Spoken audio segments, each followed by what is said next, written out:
What's going on, everybody? Mortem here, this time bringing you my review after 100% for Bloodlines 2, sequel to the much-loved original Bloodlines, with a long and much maligned development history that is of no small amount of intrigue. But before we dive into all that, I review games after 100% all the time to set me apart from other reviewers on the platform, and while that does include the achievements, it also includes a lot more than that. There's a link below to a video covering everything I go over, and my Steam profile is public and linked below as well. Though, in the case of this particular game, I did not receive a review key for it. It released roughly a week ago in full. I bought it and have been playing it since. Though to that end, probably worth a mention that one of the achievements actually appears to be bugged, and while I'm not going to let that hold up a review, it's worth knowing, I suppose. And it seems to be the achievement for unlocking all of the other achievements. It simply does not unlock once you have done that, and I was able to confirm via the Steam forums that I'm not the only person to have encountered this problem, so it does appear to be well and truly bugged. However, if you have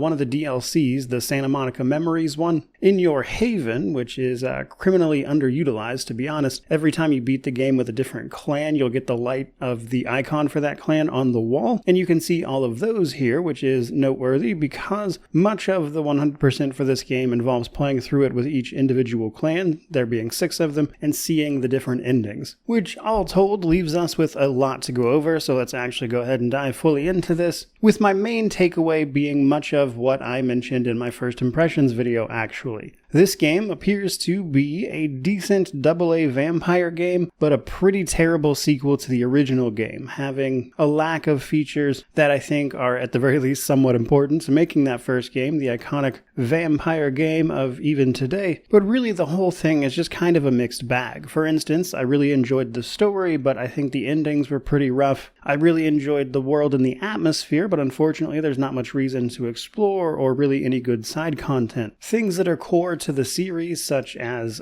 frenzy states for a vampire or giving in to the beast, the concept of humanity, it just doesn't really play in here. And while some of that's not a big deal, to be honest, other parts, like the, I would say, very wonky implementation of the concept of the masquerade, that being that vampires need to hide themselves from mortals, really kind of being incredibly underwhelming in its implementation, and stuff like that being not well done, unfortunately drags down the stuff that is really good, like the actual narrative here. Crazier still is when you actually start digging into it and you realize that the stuff they were initially going to partial off as DLC, but changed their mind after initial backlash, would have just been terrible. Like, for instance, they were going to hide 2 of the clans behind a DLC paywall, and the thing is, the clans are mostly just a flavor of combat and a little bit of extra dialogue here and there. The DLC that is still currently there, Santa Monica Memories, just adds some little touches to your haven, but you can't really do anything with your haven. It's not like something you can customize. It's honestly something that looks like a meth lab, and you can't clean it up or change anything, so it just adds a couple of visual touches to that otherwise unremarkable place that you don't really go to or explore much. And I just wanted to mention that because while there is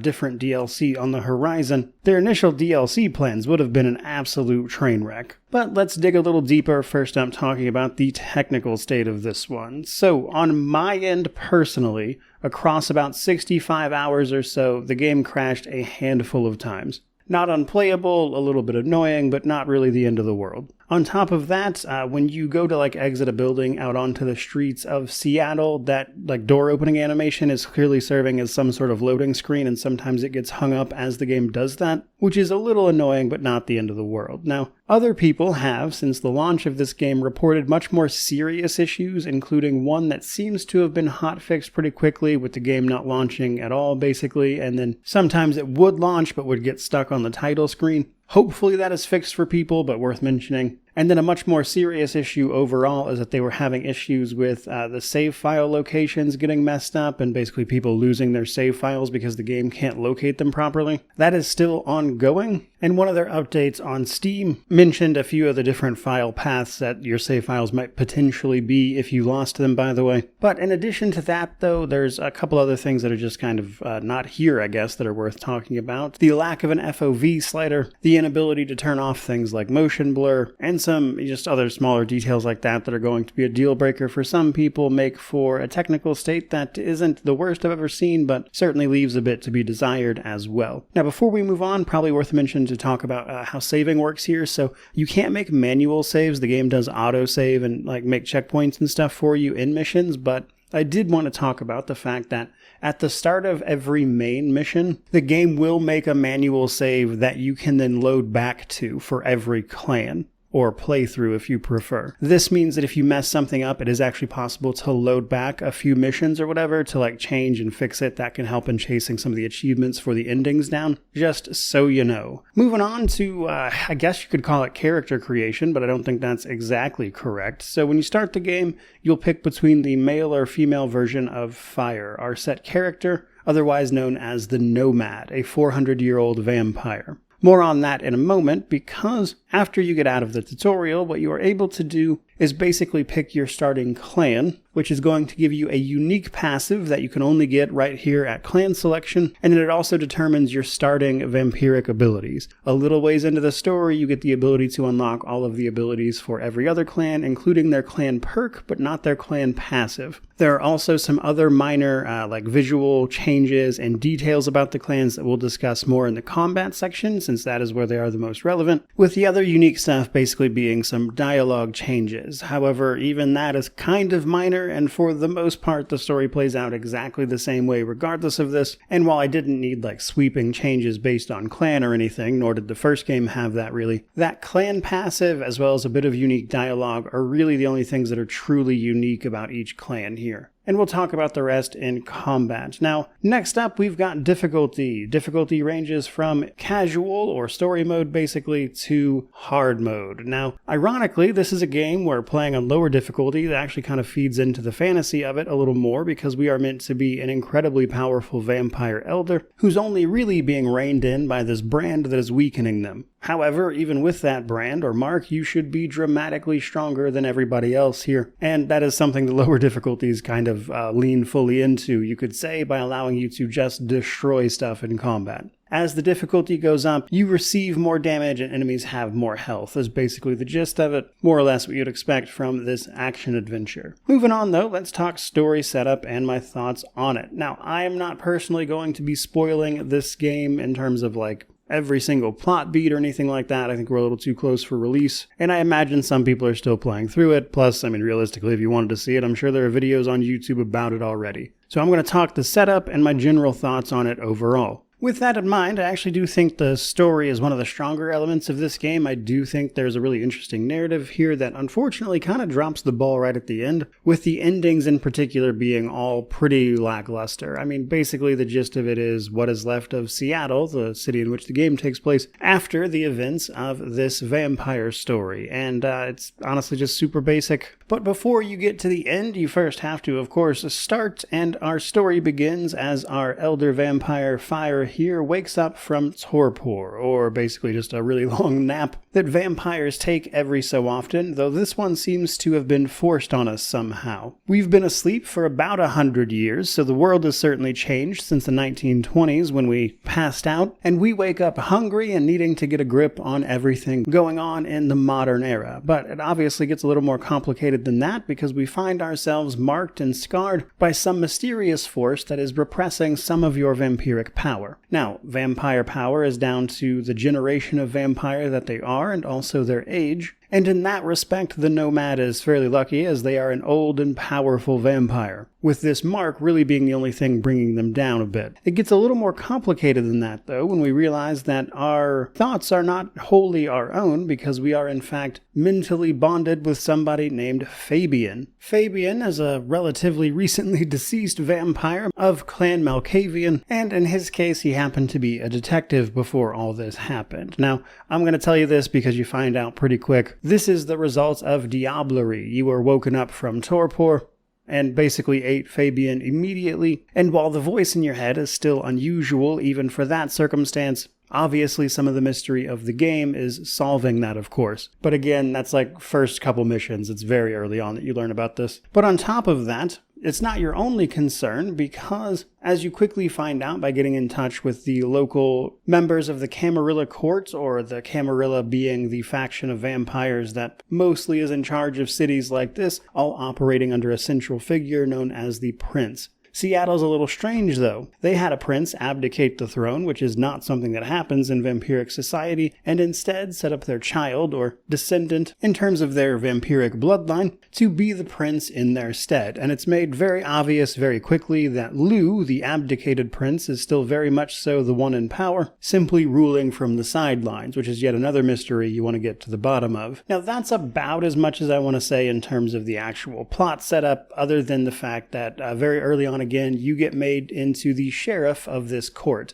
Your brand or your mark has effectively tied you to the city. You're not really in a position to leave, and you're going to use the position of sheriff, or the person enforcing things like the masquerade, to get to the bottom of your own problems, like what's going on with this mark? Why did you wake up here? All of these questions you need answers to, like why Fabian's in your head, etc. And that's kind of the general plot of the game. And overall, I enjoyed the story a lot. It's not perfect, but I really enjoyed what they did with a lot of this stuff. I think a lot of the characters are great. Unfortunately, my favorite character dies no matter what you do, but so many of these characters are set up to have really interesting backgrounds about who they are, who they were before, what they're doing now here in Seattle, and it really adds to a great mood overall. Now, the problem with all of this is that I've noticed the voice acting is very hit or miss. Some of it's really good. Other times, I'm like, this sounds like it was recorded in somebody's like bedroom or something. It was just like very different quality than the rest of it, which is certainly the kind of thing that happens in video games sometimes, but again, just very odd. Now, those characters are important for a few reasons, but namely how you treat them is what is going to determine the endings available to you once you get to that point. This does not always happen to be the case. There are some endings that are, more or less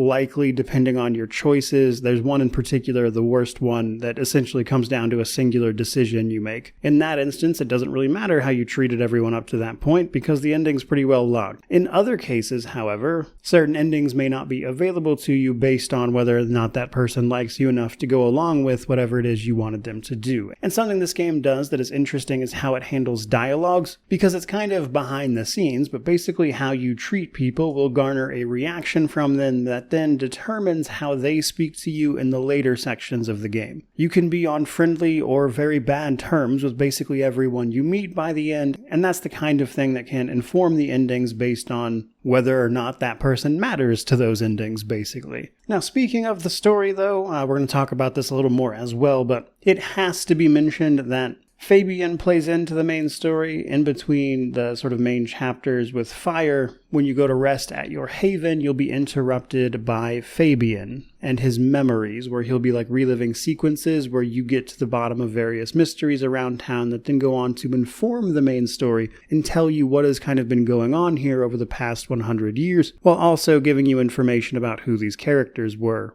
And are in some cases. Those sections are perfectly fine on a first playthrough. On a subsequent playthrough, like the other 5 you'll have to do if you want all the achievements, oh man, they get so boring. They're very on the rails. Once you know what to do, you can certainly save some time, but it is very monotonous. You can definitely feel the Chinese room's walking simulator roots in these sections of the game, and in secondary playthroughs, it would really be nice to just be able to skip those altogether. They don't really change, and they don't really affect anything. Beyond that stuff, just a kind of side complaint about the story generally, or at least side content kind of, I guess. As mentioned, the fact that what clan you pick doesn't play a huge role here is just because it's a few dialogue lines. On occasion, you'll get the opportunity to respond as your clan, but they really just don't come up very much. Occasionally, someone will comment on the clan you are, but for the most part, it just kind of doesn't matter and doesn't really play into the story hardly at all. Another aspect of that is that you are an elder vampire that is going to command respect, marked or not, and a lot of these characters just don't really treat you as such, which is a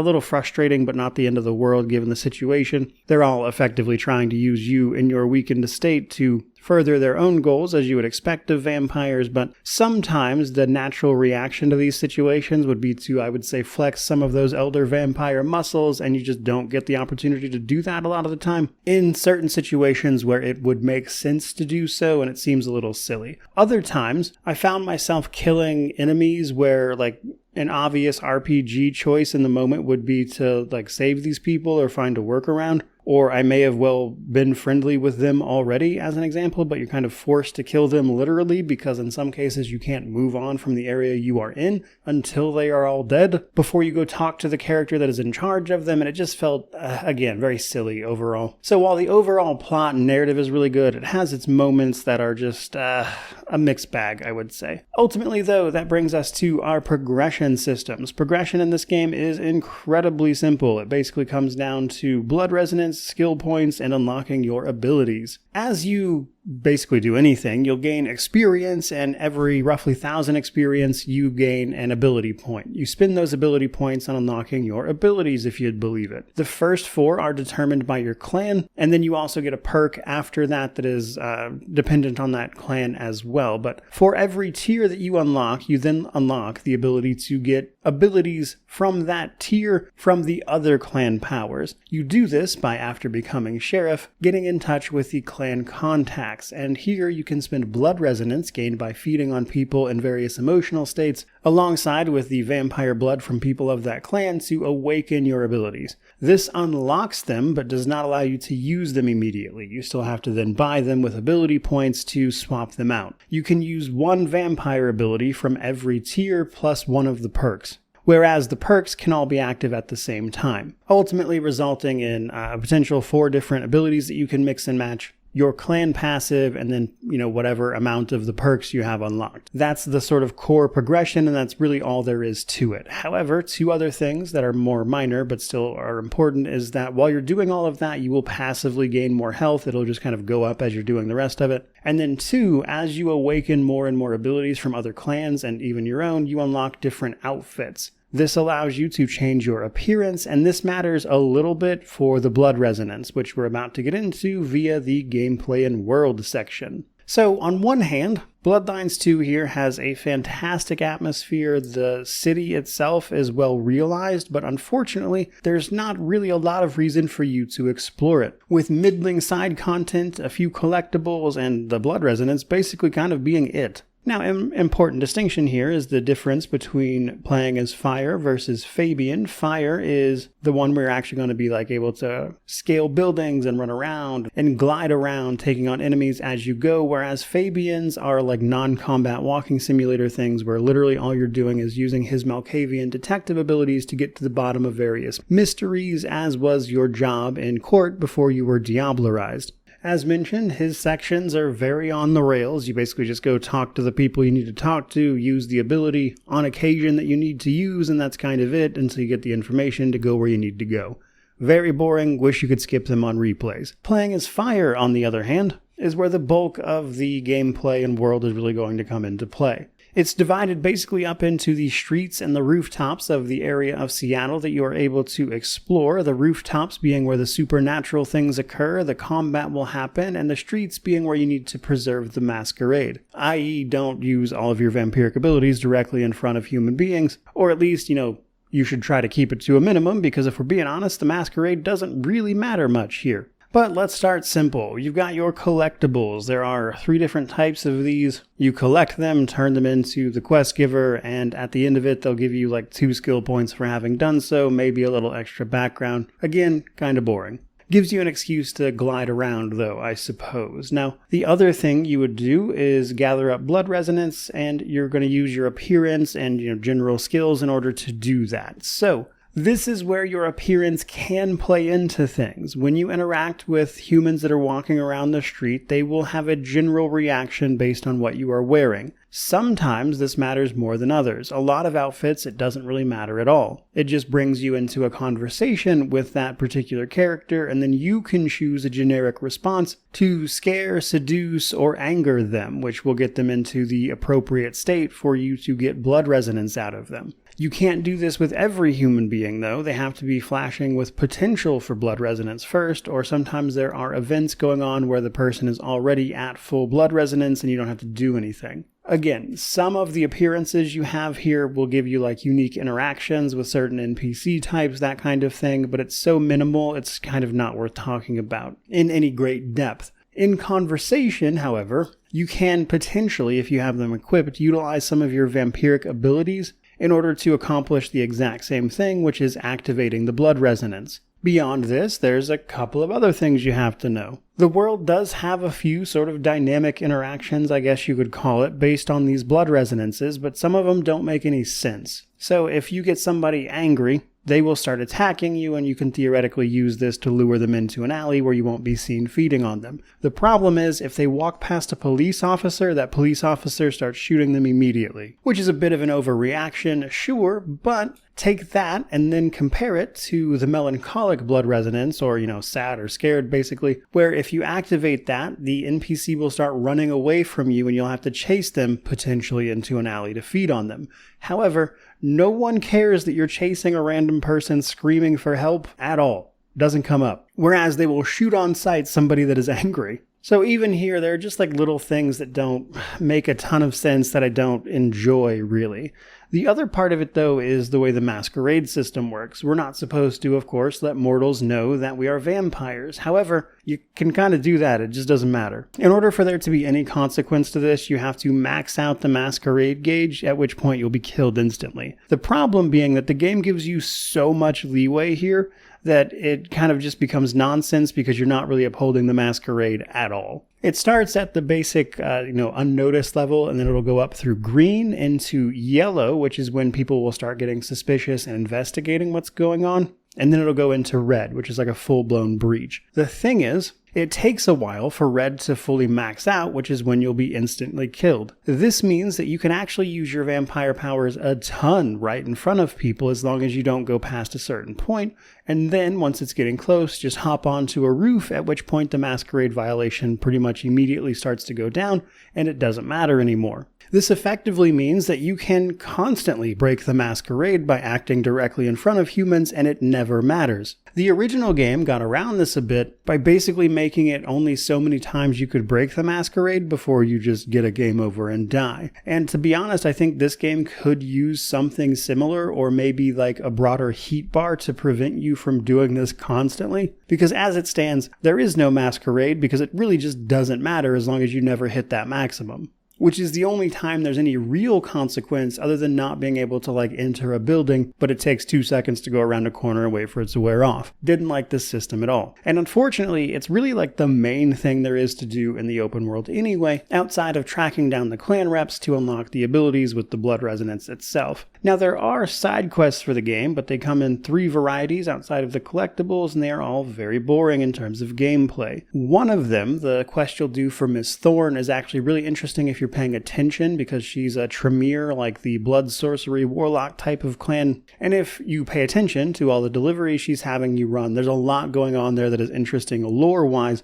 but gameplay-wise is very boring and you're just running back and forth. Another one allows you to track down various people and, just kill them basically while potentially preserving the masquerade, but it doesn't matter if you do or don't break it really. And then last but not least, another one just orders you to go fight a group of enemies somewhere in the world map, but it's all very repetitive, and it is a disappointment considering how cool the atmosphere of this city they've built, and then they just didn't fill it with content. Which makes the whole thing feel a bit empty, unfortunately. Which finally then brings us to the combat section. So, combat is fun for what it is. It's a bit of a power fantasy with you being this elder vampire, of course, but it also heavily depends on the actual clan you picked at the beginning of the game. alongside some basic powers that you'll always have access to, like the gliding, as well as your telekinesis powers. Telekinesis and gliding are unusual and are mostly unique to our Nomad character here. Now, there are some things that are true just regardless of your clan, such as being able to stealth and potentially take out human enemies in basically a single stealth attack, being able to use telekinesis to pick up things like guns and explosives to chuck them at enemies,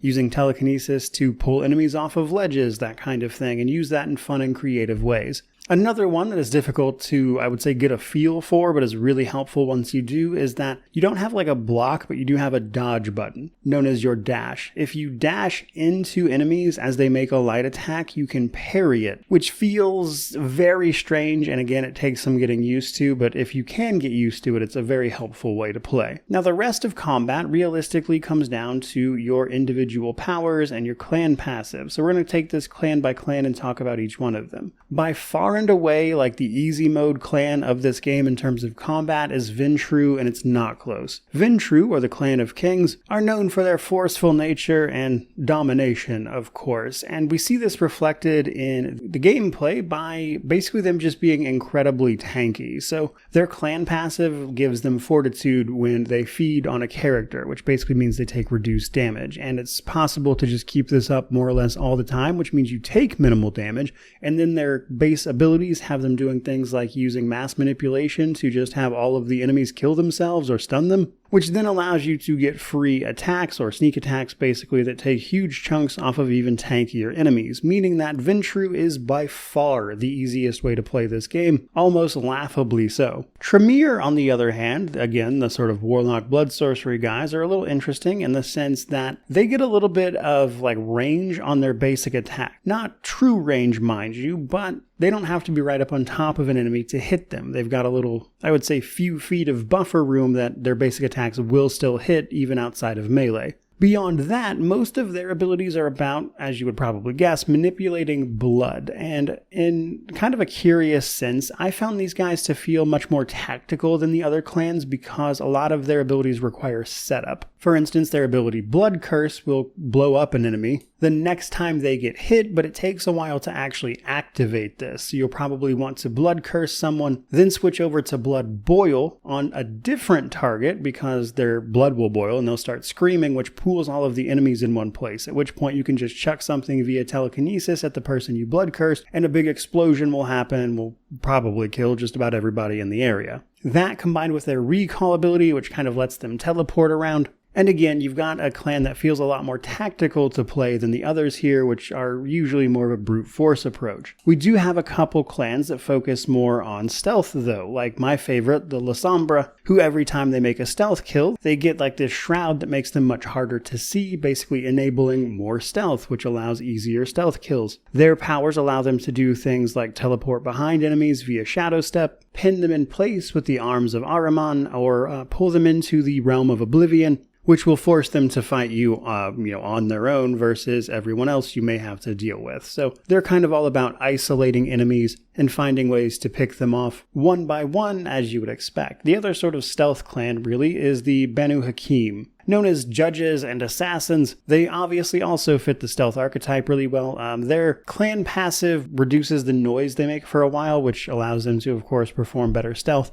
Their clan perk allows them to sprint while sneaking, which, while a little gross looking, makes them move a little faster, which is nice, but I did notice actually also still triggers like noise detection if it's not coupled with their clan passive, so it can be a little difficult to use. But these guys are also all about movement, with their abilities like Split Second, basically being able to stop time for very cheap, and then that allows them to, of course, get a bunch of attacks in. They have an ability called Unseen Aura that just turns them invisible and allows them to go around killing everything with a great deal of ease, I would say, or, even potentially bypass enemies altogether when you can. So that's pretty fun. Now, on the flip side of that, the other two, Toreador and Bruja, are a little more straightforward. Bruja is probably the most straightforward. They are Your big heavy hitters, all of their attacks are all about you getting up close and personal and just beating the living daylights out of things via like charges and punches and things like that. Their big earth shock ability is devastating to big enemies. It's kind of your best AoE ability, or at least direct AoE ability, outside of using stuff like mass manipulation, mind you. So even it's pretty fun. Toreador personally is honestly the only one that I didn't really like that much in terms of how it played here, because pretty much everything they do is all about speed, and I don't think it translates to the combat system they built here super well. And for whatever reason, their attack animations are also like these little judo chop things that remind me of Austin Powers, and I can't stop laughing about it. They can, via their main ability, also turn enemies against each other, which is useful, but